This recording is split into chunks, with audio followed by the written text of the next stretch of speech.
Merci Madame la Présidente. Mes chers collègues, le retour de Donald Trump au sommet et les premières heures du mandat du président Trump ont envoyé un message clair et sans concession au reste du monde.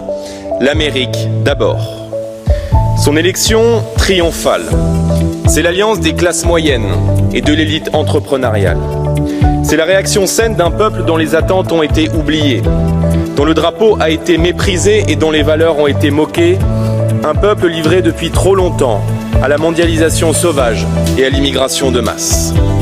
Un peuple qui, comme les peuples d'Europe, chaque jour un peu plus, aspirait à retrouver sa fierté, sa culture et son identité.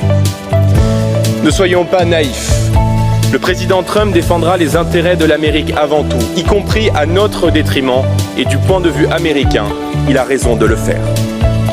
Face à la perspective de tensions commerciales, face à la nouvelle donne géopolitique, face aux inquiétudes de nos entreprises, de nos industriels, de nos agriculteurs, les Européens ne peuvent rester passifs au risque demain de disparaître.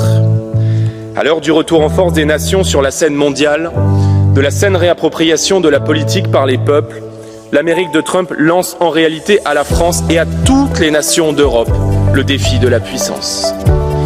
L'Europe est aujourd'hui à la croisée des chemins. Nous n'avons eu de cesse de le dénoncer ici dans cet hémicycle ces dernières années. Les politiques mises en œuvre par Bruxelles n'ont été qu'une succession d'échecs, de naïveté, de décisions idéologiques. Une politique de décroissance industrielle et agricole nous conduisant tout droit vers la ruine. Le saccage de notre parc nucléaire et de notre politique énergétique. Une naïveté commerciale confondante à l'écart des grandes puissances de ce monde. Le seul secteur dans lequel l'Union européenne de Bruxelles a innové est certainement la surproduction de normes, faisant de notre institution une machine à étouffer les entreprises, à obérer la croissance et à décourager l'innovation. Vous aviez promis au peuple qu'en cédant une partie de leur souveraineté, ils auraient l'Europe puissance. Elle est pourtant celle aujourd'hui de toutes les défaillances.